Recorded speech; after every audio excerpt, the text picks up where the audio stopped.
Magandang hapon din, Kirby. Sa ating balita, magtatagal pa hanggang weekend ang mga pagulan sa Visayas at Mindanao dulot ng low pressure area.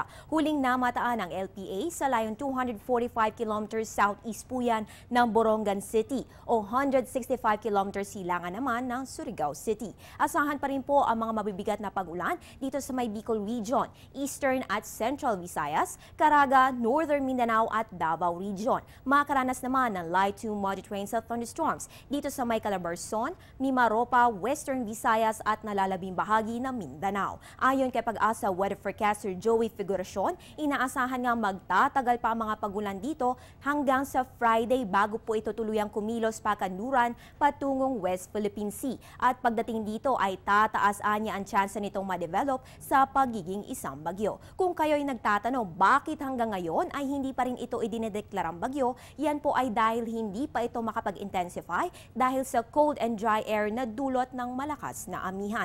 At kaugnay nga ng strong surge na northeast monsoon, maraming mga baybayin pa rin na nasa ilalim ng gale warning. Kabilang po dito ang seaboards ng Northern Luzon, Eastern at Western seaboards ng Central Luzon, seaboards ng Southern Luzon at Eastern seaboards ng Visayas. Magiging maalon hanggang sa napakaalon po ang kondisyon ng karagatan, kaya iba yung pag-iingat para sa mga sasakyang pandagat na maglalayag sa mga susunod na oras. Para sa iba pang balita kaugnay ng low pressure area, antabayanan ang aming pagbabalik. Teng, ang package. Ma'am, sabi ng Air 21 on the road na. Ano, Teng? Ang package. Ma'am, sabi ng Air 21 na receive na. Okay, very good. Basta padala, sagot ka ng Air 21. May real-time delivery updates via text para worry-free ka. Teng, ang package, napadala mo na? Yes, ma'am, sa Air 21. Sa Air 21, sagot ko, padala mo. Idinaos ng Pag-asa ang ikalawang press conference kahapon kaugnay ng low pressure area. Isa sa mga natalakay ay ang kumalat sa mga social media na nagkaroon ng storm surge sa Jolo at Patikul-Sulu. Para makumpirma kung storm surge nga ba ito naganap, narito po ang pahayag ni Yusek Eduardo Del Rosario ng NDRRMC. Actually, ito ay report na nanggaling sa ARM na sa parte ng sa ARM. Merong isang nagsalita doon na government official na sinabi niya it was caused by storm surge at merong about 200 houses made of light materials ang nasira. Pero ito po ay nasira dahil lang sa malakas na alon na humampas dito sa tabing dagat kung saan nakatira yung mga kababayan natin doon. At ito pumasok lang naman mga 2 to 5 meters sa inland kasi nakadikit mismo yung mga bahayan nila doon sa tabing dagat. Malakas yung alon, mayroong isang wave na medyo malakas na nakasira ng mga light materials. Pero ang nasabi nga officially, nung na-interview, it was a storm surge. So we would like to correct that.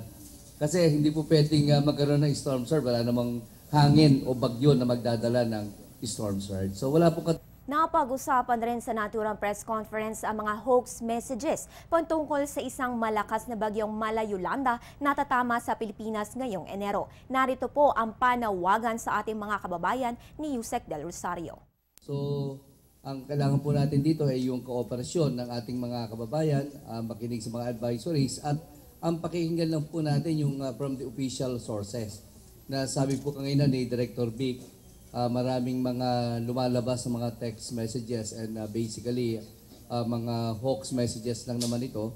Huwag po nating paniniwalaan at makinig lang tayo sa advisories ng authorized government agencies like Pag-asa and other NDRRMC member agencies.